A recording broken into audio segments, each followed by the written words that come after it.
mmiri enwile ọkala akwụ Chukwu gọziere ngụ odejinji na-agụlụzi Igbo iji adụka nka ndị niile si na omenala Igbo eji ha na Chukwu biko gọziwere nwe ọpụpụ ha na mbata ha mmaji kwuru mmaji onye isi be na-awa aja nke ya ka o ji eji chụọ ọchọkọ o ji eme ha aka nsi biko ya bakene ya ọnụ enwere m ajụjụ Ada Ekwulobia nwere ajụjụ anọ na be ndị ọcha sị ka njuke na ụmụ Igbo ajụjụ gịnị mere ihe ọnwụ na dị ọcha da-awụkarị ihe ọma mana nke ọnwụ na dị oji na-awụkarị ekwensu onye nwere ọsụsa sakene m ka nnụnụ ọkwọje nọdụ nso ka ịkpọteke n'odogwu n'ụra ofe ọja nọkwa nso ọkwọja nọkwa nso maka mbidokwa ebe m kwụsịrị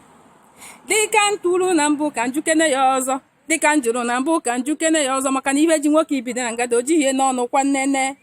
gịnị mere ihe ọnwụ na dị ọcha ji awụkarị ihe ọma mana nke ọnwụ na dị oji na-awụkarị ekwensu gee ntị ka nkọrọ gị akụkọ ihe mere na mgbe gara aga ịma na mgbe nna m eze nwe okuke nwụchara ka m jere na niile ihe ka mkpe n'ihu ọma ya wụ ihe ọma ka m na-ekpe onye agbata obi m were bata nekata m anya sị m Ada Ekwulobia ihe niile eme edokwana njọ iji ejekwe n'ọkụ mmụọ ọ sị m na onye nwụrụ anwụ anaghị ahụ ụzọ nke o ji ekwu okwu m wee tụlee ya wụ ihe ọdụm ka ọ na-ekwu eziokwu m wee kwere wee kwụsị ịma na omeghe mkpụrụ abanye abụọ omeghe mkpụrụ abanye abụọ nkwụ ya ebe ọ na-ekpe ekpere ụnụ amụ ihe ọ na-ekpe ị chọrọ ịma ihe ọ na-ekpe isi m kọrọ gị ihe ọ na-ekpe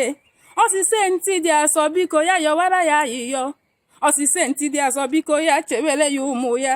were nekata ya wee ihe anya wee jewe nsị ya senti na ị na-akpọ ọdụdụ ndụ ka ọ nwụrụ anwụ ọsị ma ọ nwụrụ anwụ mana nke na-dị nsọ egwo ụmụ Igbo nwanne m onye meduru ụmụ Igbo ya wee iwe onye meduru ụmụ Igbo ya wee iwe Ada Ekwulobia na-ebe asị m onye mere ụmụ Igbo ya wee iwe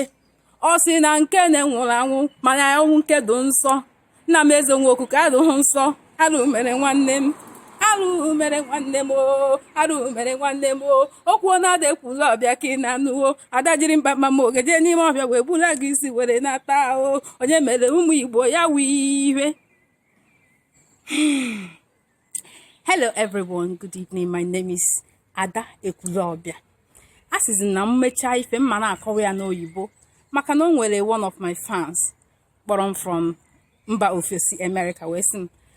Ada, it's like you don't want us to be following you again because we don't get to hear what you're saying. So I said, I now promised him, I then promised him that I will be, translating whatever I've done. So today what I've just said is about we Nigerians, we Africans that have abandoned our culture and tradition and we have embraced other people's culture.